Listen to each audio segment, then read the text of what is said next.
And so with that said, let's jump out of trailer reviews and jump right into movie news. Now, so we only got one thing to talk about in movie news, which is basically the Disney Plus streaming service. So it was released this past weekend, or this past week or whatever. And yeah, it looks crazy. It looks crazy. So this is going to be a streaming service that I'm definitely going to get. So not only did we get the, presentation of it, what it, we can see what it was going to look like, what all it entails, but we also got the price. So going through it, it's going to be available to everybody to order, subscribe to or whatever. November 12th, 2019, which is this year.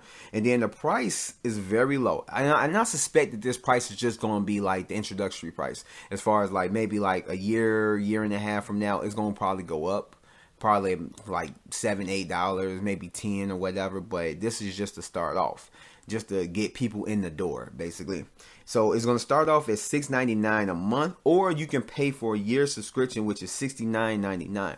I'm still deciding. I'm probably going to get the year subscription because they're going to have a lot of stuff, especially with the acquisition of 20th Century Fox.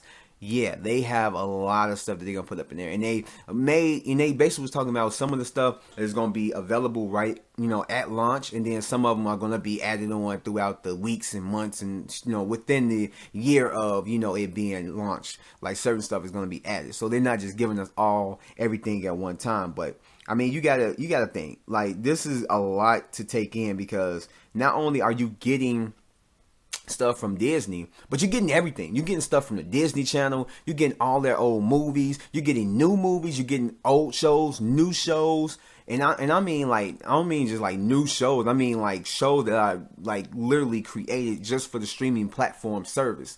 And then you're going to get the Fox IPs that they acquired. You're going to get them. You're going to get a lot of stuff. It's going to be a lot of variety. Like, I can, like, put it like this. I think a lot of people probably would have maybe second guessed it if it was like, just Disney and they didn't acquire Fox and all that stuff. Because, it like, people still was going to get it, but it wasn't going to be a thing. But ever since they got the Fox IP, it's like, now they have a big array. And with that, Fox has a lot of R-rated property that they're more than likely going to put on there. And they did say that they're going to have parental control. So you're going to have the same thing as Netflix where you can set the parental control. You can have different accounts and profiles or whatever for it. So it's going to be just simply kind of like similar to Netflix. They're going to have streaming offline or whatever so that you can download it. That way you ain't got to be near a Wi-Fi or have like, a hotspot in order to watch your favorite shows or movies. And like I said, they're going to have the animated films, everything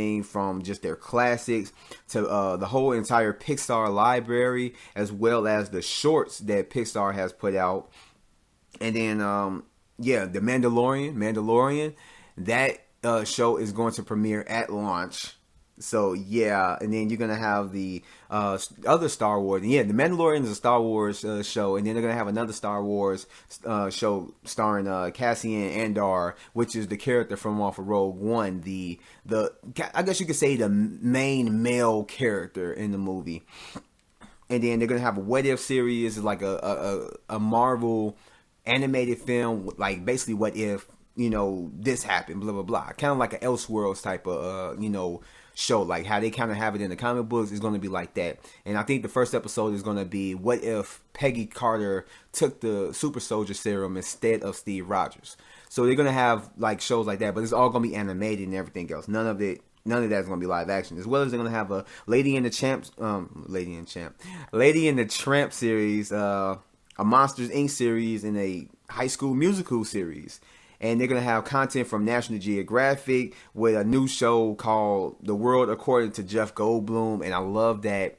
Not because I love Jeff Goldblum, but because my mom, she passed away 2002. But she was just in love with Jeff Goldblum.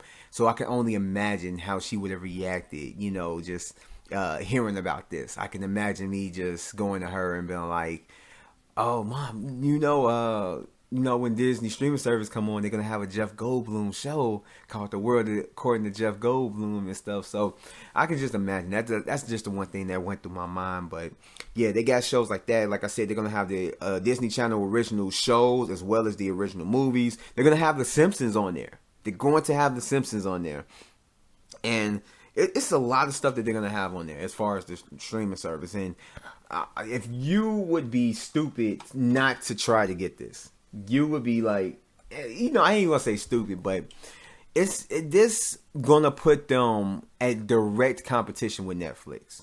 If you're wondering why, if you're not in tune to all this stuff and you're wondering why Jessica Jones and Daredevil and Punisher and Luke Cage and all them shows got like canceled, this is why. This is exactly why. You have a streaming service that you you had like a company that you did do business with the Marvel shows, but now they got their own streaming service. It's like, so we're going to help we're going to help ourselves. So they're going to be in direct competition with them. I don't know if it's going to be in direct competition with Hulu, maybe, but because I not only say that because Disney do own a lot of shares. I think maybe the majority shares, I have to look it up, but they own a lot of shares in Hulu. So, I mean, I guess that wouldn't really be competition. That would be kind of joint efforts. I don't know. Because I know a lot of the Disney streaming stuff isn't going to be on Hulu unless it's already on there and, they're going to keep it there. But I don't really count Hulu. But as far as Amazon Prime and Netflix, definitely they're going to be competition. I bet you Netflix is over here struggling like, yo, we need to put out some kick-ass shows.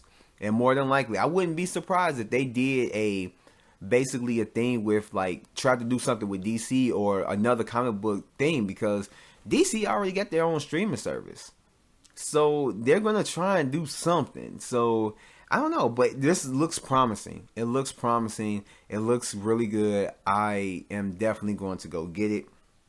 I'm definitely going to go order it when it comes out. It's only $6.99 a month, but I probably might end up doing the year plan just so I don't have to worry about it. But I don't know, but I'm definitely going to get it because it looks crazy good. And they even showed pictures of it and how it's going to look going through it and stuff.